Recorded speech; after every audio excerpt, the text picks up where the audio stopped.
அனைவருக்கும் வணக்கம். இன்னைக்கு நம்ம ஹிந்து நியூஸ் பேப்பர்ல என்ன இம்பார்ட்டன்டான நியூஸஸ் இருக்கு அப்படின்னு சொல்லி பார்ப்போம். முதல்ல என்ன குடுத்துருக்காங்க அப்படின்னு சொல்லி பார்த்தோம்னா, நமக்கு lay remains attends day lay remains tense a day after death of 4 persons அப்படின்னு சொல்லி குடுத்துருக்காங்க. லடாக்ல என்னப்பா பிரச்சனை அப்படின்னு சொல்லி பார்த்தீங்கன்னா, நமக்கு லடாக்ல ரொம்ப நாளாவே பிரச்சனை போய்க்கிட்டு இருக்கு. ஆனா இப்பதான் அது நமக்கு வெளிய தெரியுது. சரியா? ஆக்சுவலி லடாக்கோட கோர் டிமாண்ட் என்ன அப்படின்னு சொல்லி பார்த்தீங்கன்னா, அவங்களுக்கு ஸ்டேட்ஹுட் வேணும். மாநில அந்தஸ்து வேணும் அப்படிங்கிறது. நமக்கு ஆகஸ்ட் 5, 2019ல என்ன நடந்திருக்கும் அப்படின்னா, ஜம்மு அண்ட் காஷ்மீர் அப்படிங்கிற மாநிலத்த மத்திய அரசாங்கம் ஒரு மசோதா கொண்டு வந்து 2ஆ பிரிச்சிருப்பாங்க. Union territory of Jammu and Kashmir and union territory of Ladakh அப்படின்னு சொல்லி. இதுல ஜம்மு அண்ட் காஷ்மீரோட யூனியன் டெரிட்டரிக்கு வந்து பாத்தீங்கன்னா, சட்டப்பேரவை இருக்கக்கூடிய ஒரு யூனியன் பிரதேசமா கொண்டு வந்திருப்பாங்க. லடாக்குக்கு சட்டப்பேரவை இல்லாத ஒரு யூனியன் பிரதேசமா கொண்டு வந்திருப்பாங்க. அதுக்கப்புறத்துல இருந்தே பாத்தீங்கன்னா, சோனம் வாங்சுக் அப்படின்னு சொல்லி ஒருத்தர் இருக்கார். ஓகேங்களா? சோனம் வாங்சுக் இவர் வந்து ஒரு என்விரான்மென்டலிஸ்ட். சரியா? இந்த சோனம் வாங்சுக் என்ன சொல்றாரு அப்படின்னு சொல்லி பாத்தீங்கன்னா, அந்த யூனியன் டெரிட்டரியா மாத்துனதுக்கு அப்புறமா என்ன ஆகுது? இந்த லடாக்கோட ரைட்ஸ் எல்லாமே பாதிக்கப்படுது அப்படின்னு சொல்றாரு. நெறைய கம்பெனிஸ் வந்து இந்த எக்ஸ்ப்ளோரேஷன் அந்த மாதிரியான பர்ப்பஸஸ்க்கு வந்து லடாக்க மிஸ்யூஸ் பண்ண ஆரம்பிக்கிறாங்க அப்படின்னு சொல்லி சொல்றாரு. அதனால சோனம் வாங்சுக் அவருடைய ஃபாலோவர்ஸ் எல்லாத்தையுமே வந்து ஆர்கனைஸ் பண்ணி என்ன பண்றாருன்னா, லடாக்குக்கு மாநில அந்தஸ்து வேணும் அப்படிங்கிற ஒரு போராட்டத்த முன்வைக்கிறாங்க. அவங்க மாநில அந்தஸ்து மட்டும் கேட்கல. அதோட சேர்த்து என்ன கேட்கறாங்கன்னா, லடாக்க வந்து 6த் ஷெட்யூல்ல ஆட் பண்ணணும் அப்படின்னு சொல்லி சொல்றாங்க. ஓகேவா? இப்ப இது வந்து நமக்கு முக்கியமான பாயிண்ட். 6த் ஷெட்யூல்ல லடாக்க ஆட் பண்ணணும்னு சொல்றாங்க. 6த் ஷெட்யூல்ல ஆட் பண்ணா என்ன அட்வான்டேஜஸ்லாம் இருக்கு அப்படிங்கறத தெரிஞ்சுக்கணும். ஃபர்ஸ்ட் 6த் ஷெட்யூல் அப்படிங்கறது பாத்தீங்கன்னா, ஆர்டிகிள் 244 சப் கிளாஸ் 2க்கு கீழ நமக்கு 6த் ஷெட்யூல் அப்படிங்கிறது வருது. சரிங்களா? 244 அண்ட் தென் 275யும் ரிலேட் பண்ணுவாங்க. சரியா? 244 அண்ட் 275 அப்படிங்கிற இந்த ஆர்டிகல்ஸ்க்கு கீழ தான் 6த் ஷெட்யூல்ல நம்ம எஸ்டாப்ளிஷ் பண்றோம். 6த் ஷெட்யூல பொறுத்தவரைக்கும் பாத்தீங்கன்னா, அட்மினிஸ்ட்ரேஷன் ஆஃப் ட்ரைபல் ஏரியாஸ் அப்படின்னு சொல்லி சொல்லுவாங்க. ஓகேவா? பழங்குடியின மக்கள் இருக்கக்கூடிய ஏரியாவோட அட்மினிஸ்ட்ரேஷன். அதுவும் எல்லா ஸ்டேட்ஸ்லயும் கிடையாது. 4 ஸ்டேட் மட்டும் தான். நமக்கு அதுதான் ஏடிஎம் ஸ்கொயர்ன்னு சொல்லி குடுத்திருப்பாங்க. அசாம், திரிபுரா, மேகாலயா, மிசோரம். ஓகேவா? இந்த 4 மாநிலங்கள்ல இருக்கக்கூடிய ட்ரைபல் ஏரியாஸ அட்மினிஸ்ட்ரேஷன் பண்றதுக்காக கொண்டு வரப்பட்டது தான் இந்த 6த் ஷெட்யூல். சரியா? அதுல இப்ப லடாக்கையும் சேர்க்கணும் அப்படிங்கறத சொல்றாங்க. அந்த 6த் ஷெட்யூல்ல சேர்த்தா என்ன ஒரு அட்வான்டேஜ் அப்படின்னு சொல்லி பாத்தீங்கன்னா, நமக்கு ட்ரைபல் ஏரியாஸ்க்கு நெறைய ட்ரைபல் ரீஜியன்ஸ் இருக்கக்கூடிய பகுதிகளுக்கு நெறைய அதிகாரங்கள் அப்படிங்கிறது கிடைக்கும். இது என்ன அதிகாரம் அப்படின்னு சொல்லி பாத்தீங்கன்னா, அட்டானமஸ் டிஸ்ட்ரிக்ட் கவுன்சில் அப்படின்னு சொல்லி உருவாக்குவாங்க. ஏடிசி அப்படின்னு சொல்லுவாங்க. அட்டானமஸ் டிஸ்ட்ரிக்ட் கவுன்சில் அப்படிங்கறது உருவாக்குவாங்க. அதாவது இந்த ஏடிசியை பொறுத்தவரைக்கும் பாத்தீங்கன்னா, 30க்கும் மேற்பட்ட அட்லீஸ்ட் ஒரு 30 மெம்பராவது இருப்பாங்க. இதுல ஒரு சில பேர் வந்து கவர்னர் வந்து அப்பாயிண்ட் பண்ணுவாரு. ஒரு சில பேர் வந்து அ தேர்ந்தெடுக்கப்படுவாங்க. மக்களால் தேர்ந்தெடுக்கப்படுவாங்க. இந்த அட்டானமஸ் டிஸ்ட்ரிக்ட் கவுன்சிலுக்கு வந்து எனார்மஸ் பவர்ஸ் வந்து இருக்கு. சரிங்களா? அதாவது அசாம், திரிபுரா, மேகாலயா, மிசோரம். ஓகேவா? இப்ப இந்த 4 மாநிலங்கள்ல தான் அட்டானமஸ் டிஸ்ட்ரிக்ட் கவுன்சில் அப்படிங்கிறது இருக்கு. ஏன்னா, அங்க தான் 6த் ஷெட்யூல் இருக்கு இல்லையா?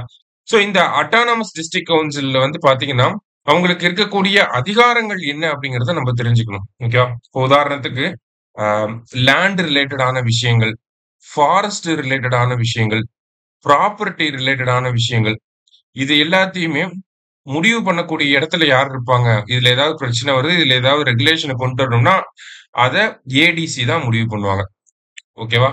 அடுத்ததா பார்த்தீங்க அப்படின்னா, இந்த ஏடிசிக்கு வந்து ஜுடிஷியல் பவர்ஸும் இருக்கு. ஓகேவா?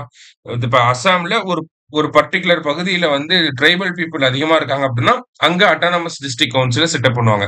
அந்த ட்ரைபல் பீப்பிள் அதிகமா இருக்கக்கூடிய அந்த பகுதியில, அந்த ஏடிசி செட்டப் பண்ணியிருக்கக்கூடிய அந்த பகுதிக்குள்ள மட்டும் என்ன பண்ணுவாங்க, இவங்களுக்கு ஜுடிஷியல் ரைட்ஸ் அப்படிங்கிறது இருக்கு. அதே மாரி லேண்ட் ரெவென்யூ ரைட்ஸ் அப்படிங்கிறது இருக்கு. டாக்ஸேஷன் ரைட்ஸ் அப்படிங்கிறது இருக்கு. ஓகேவா? டாக்ஸ் போட முடியும், லேண்ட் ரெவென்யூ கலெக்ட் பண்ண முடியும்.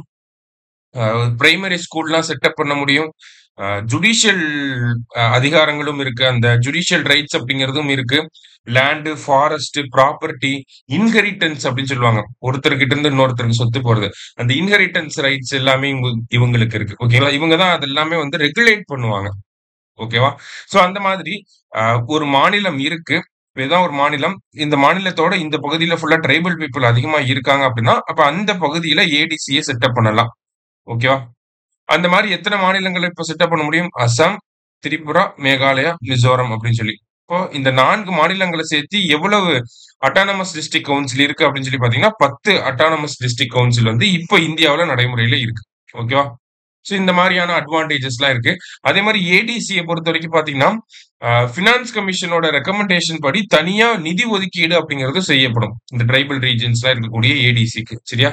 அப்ப இவ்வளவு அட்வான்டேஜஸ்லாம் இருக்கு. ஓகேவா? இப்ப இவ்வளவு அட்வான்டேஜஸ் இருக்கனால தான் என்ன பண்றாங்க, லடாக்கையும் வந்து மாநில அந்தஸ்து குடுத்து 6ஆம் அட்டவணையிலேயே அவங்கள இணைக்கணும் அப்படின்னு சொல்லி சொல்றாங்க. ஏன்னா லடாக்ல நெறைய ட்ரைபல் ரீஜியன்ஸ் அப்படிங்கிறது இருக்கு.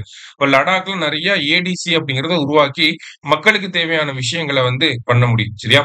சோ இந்த காரணத்துக்காக தான் என்ன பண்றாங்க, லடாக் வந்து 6த் ஷெட்யூல்ல ஜாயின் பண்ணணும் அப்படிங்கிறத தொடர்ச்சியா வலியுறுத்திட்டு இருக்காங்க. சரியா? சோ அதுதான் நம்ம முதல் செய்தியில வந்து பார்க்கிறோம். இந்த எக்ஸாம் பாயிண்ட் ஆஃப் வியூல 6த் ஷெட்யூல் அதனுடைய ப்ரொவிஷன்ஸ வந்து கொஞ்சம் நல்லா பார்த்து வச்சுக்கணும். இது பிரிலிம்ஸ் பாயிண்ட் ஆஃப் வியூலயும் தேவைப்படும். மெயின்ஸ் பாயிண்ட் ஆஃப் வியூலயும் தேவைப்படும். சரியா? மெயின்ஸ் பாயிண்ட் ஆஃப் வியூல நம்ம தனியா அத கொஸ்டினாவே பார்த்துருவோம். ரைட். அடுத்ததா இன்னைக்கு வந்து ஃப்ரைடே நியூஸ் பேப்பர் அப்படின்னாலே நகட்ஸ் ஆஃப் ஹிஸ்டரி அப்படிங்கிறது வந்துரும். அந்த வகையில முதல்ல என்ன குடுத்திருக்காங்கன்னா, Mahendravarman one was a patron of art and architecture. Patron அப்படின்னா சப்போர்ட்டர் அப்படின்னு சொல்லி சொல்லுவாங்க. ஓகேவா? சோ இவர் வந்து கலை வடிவங்கள வந்து நல்லா ஆதரிச்சிருக்கிறார் அப்படிங்கிறத சொல்லியிருக்காங்க. அவர் பீரியட்ல தான் நமக்கு மகாபலிபுரம் அப்படிங்கிறது வந்திருக்கும். அடுத்ததா பார்த்தீங்கன்னா, அவரே ஒரு ஸ்காலர் தான். அவரே பார்த்தீங்கன்னா, மட்டவிலாச பிரகாசனா அப்படிங்கிறத எழுதியிருப்பார். இல்லையா? சோ நம்ம அத பார்த்திருக்கோம். தெரிஞ்ச விஷயம் தான் இது நமக்கு. அடுத்ததா பார்த்தீங்கன்னா, Xavier S. Thaninayagam, also known as Thaninayagam Adigalar அப்படின்னு சொல்லி குடுத்திருக்காங்க. சோ இவர் ஒரு முக்கியமான ஆள். ஓகேங்களா? இலங்கையிலிருந்து வந்த ஒரு தமிழ் ஸ்காலர் அப்படின்னு சொல்லி சொல்லுவாங்க. அவர் தான் பார்த்தீங்கன்னா, he was one of the founders of international association of Tamil research அப்படின்னு சொல்லி குடுத்திருக்காங்க. ஓகேவா? சோ இந்த அமைப்ப தொடங்குன ஒரு முக்கியமான நபர்கள்ல இவரும் ஒருத்தர். Xavier S. தனிநாயகம் அப்படின்னா நமக்கு என்ன கேட்கலாம் அப்படின்னு சொல்லி பார்த்தீங்கன்னா, இவரு தான் வந்து இந்த தமிழியல் அப்படின்னு சொல்லி ஒரு ஜர்னல் இருக்கு. ஓகேவா? தமிழியல் அப்படின்னு சொல்லி ஒரு ஜர்னல். தமிழ் தமிழியல். சோ தமிழியல் அப்படின்னு சொல்லி ஒரு ஜர்னல் இருக்கு. சரியா? சோ இந்த தமிழியல் ஜர்னல வந்து பிரபலப்படுத்தினது யாருன்னா, இவர்தான். ஓகேவா?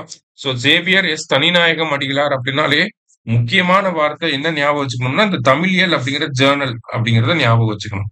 ஓகேவா? இது வந்து நம்ம தமிழ் வளர்ச்சித் துறையோட பாலிசி நோட்ல குடுத்திருப்பாங்க.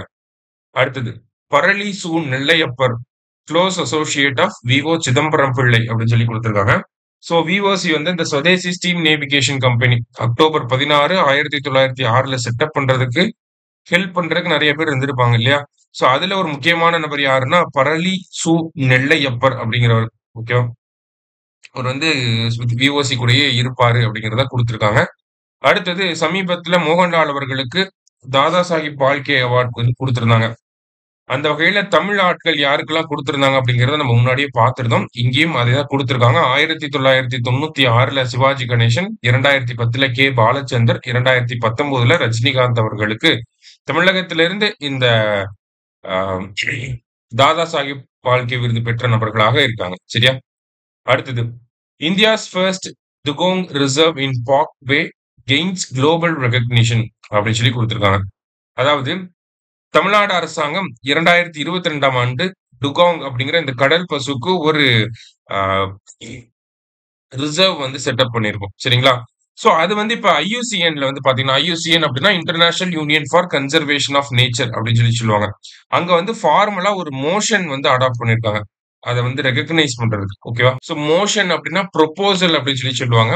சோ இது இன்டர்நேஷனல் லெவல்ல ரெகக்னைஸ் பண்றதுக்கு ஒரு ப்ரொபோசல வந்து யார் கொண்டு வந்திருக்காங்கன்னா, ஓம்கார் ஃபவுண்டேஷன் அப்படிங்கிறவங்க கொண்டு வந்திருக்காங்க. சோ அது ஒரு பக்கம் இருக்க. நமக்கு இந்த டுகோங் ரிசர்வ் பத்தின பேசிக்ஸ் வந்து தெரிஞ்சுக்கணும். ஓகேவா? டுகோங் ரிசர்வ் எப்ப செட்டப் பண்றாங்க? செப்டம்பர் 21, 2022ல வந்து செட்டப் பண்ணியிருக்காங்க. தமிழ்நாடு கவர்ன்மெண்ட் தான் இத செட்டப் பண்றாங்க. எந்த சட்டத்துக்கு கீழ அப்படின்னு சொல்லி பார்த்தீங்கன்னா, வைல்ட் லைஃப் புரொடெக்ஷன் ஆக்ட் 1972 கீழ செட்டப் பண்றாங்க. சரியா?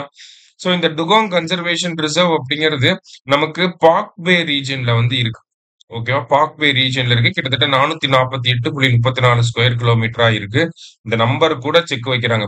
ஏன்னா ஒரு டைம் நமக்கு அத்திக்கடவு அவிநாசி திட்டத்துல எத்தனை ஹெக்டேர் அப்படிங்கிறதுல செக் வச்சிருந்தாங்க. சரியா? அதனால இந்த நம்பர்ஸ்லாம் கூட நல்லா படிச்சு வச்சுக்கணும்.